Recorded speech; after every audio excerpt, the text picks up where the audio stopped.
There are different methods used to bring thinking to a stop. But I should say that it's impossible to stop the train of thoughts, because thoughts are energy which exists all by itself in space. Thoughts are information. When it comes to stopping the train of thoughts, we should then stop all the informational emanations existing in space. Is it possible to do so? Absolutely not. Stop atomic vibrations, stop everything, and, turning into an empty box, enjoy this emptiness. It's impossible. Even the thought, I'm not thinking now, there is nothing around, there is emptiness, is a thought too. Thoughts exist on their own. They float around, coming in and going away. But your inner awareness, the power of your concentration, can help you. It can do something different, dipping you into a state where you'll be able to grasp one-pointedness of mind.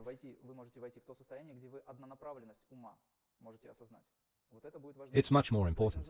The point is that you should develop the power of concentration. We usually fail trying to bring thinking to a complete stop. You should learn to ignore your thoughts and refuse to go into details, so you won't make it possible for your thoughts to force you to follow them and suck you down in their whirlpool. Learn to refuse developing your thought. This is a way to stop it. A thought comes in, exists for a while and goes away. You stay on. Redirect your attention from something you see to someone who looks at. This is to clarify the idea. And I can say now that, to expand beyond mind, you should fall into a state of pratyahara. Practicing Kriya Yoga, we switch off 5 senses. All the power of concentration is directed into the reservoir of transcendental force. When the consciousness enters the spine, the power of concentration increases and the breath stops. When breathing stops, all processes in the body freeze. Cessation of breathing indicates the fact that all the life processes slow down and come to a stop. Energy is withdrawn from the 5 senses: sight, hearing, smell, touch, and taste. All this energy enters the spine. Where your attention is, there is energy. Together with your mind and reason, you enter the spine and attain the state of samadhi. You do it with the help of conscious elimination of 5 senses. Withdrawing energy from them, you magnetize the reservoir of transcendental force. Then your sight, hearing, and other senses go blank, and you get the possibility to go beyond your mind, personality, and ego. Being at this stage of meditation, you won't have a problem escaping thoughts. An ordinary person who wants to be in his or her body and doesn't want to lose ties with this world can also free himself of thoughts. He should just relax his brain, get enough sleep, calm down, sit for a while, listening to good music or falling into a state of contemplation. If he shifts his attention to something else, his mind will feel more or less comfortable.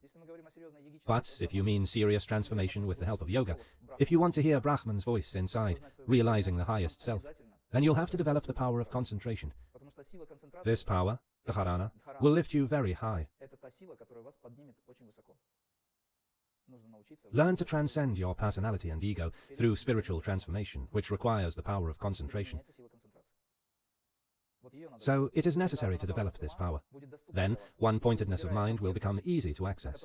Choosing an object for concentration and keeping the power of concentration on this object, you'll be able to penetrate and cognize this object.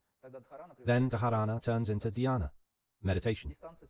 The distance between you and the object gets smaller and smaller, and finally you blend in with it. Then 12 seconds of pure consciousness, multiplied by 12, turn into meditation. 144 seconds of pure consciousness.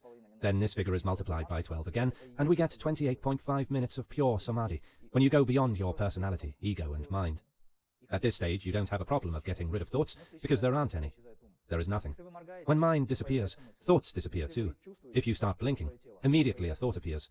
If you feel your body, thoughts appear too. It's windy, it's cold, it's hot, and so on. You need to switch off your 5 senses: sight, hearing, smell, touch, and taste. There is no sense to give common advice, how to get rid of mind. People can't get rid of it. If a person gets rid of mind, he or she will become foolish. You have to educate and nurture your mind, turning it into your friend. At first, your mind becomes your enemy, because it lashes without restraint and disturbs you. But then it becomes your friend, as it is great power.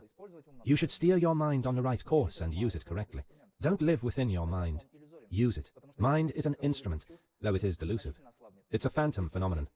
If you switch off one of your senses, your mind will be weakened a lot. And if you switch off all your 5 senses completely, your mind will disappear. It takes place because mind is a result of 5 senses, activity and interaction. So I'm not going to give you advice how to defeat your mind. This is not a correct attitude, because during your whole life, you can keep trying to conquer your mind, but you'll do it with the help of the mind itself. You might say, I want to switch off my mind and start thinking over how to do it. Do you understand how absurd the situation is? Your mind will always walk over you because it is wired this way. Some teachers advise to switch off mind, but this is an attempt to stay a little at rest. This is right. But it's impossible to switch off mind completely. Your mind will disappear only if you transcend your body and perception and develop into the altered state of consciousness which is beyond personality and ego. To put it another way, we have a reservoir of the transcendental force: brain, medulla oblongata, and spinal cord. It's necessary to produce powerful magnetization in this area. Where your attention is, there is energy. You dip your mind and reason in the spine, and the distance between your body and mind diminishes.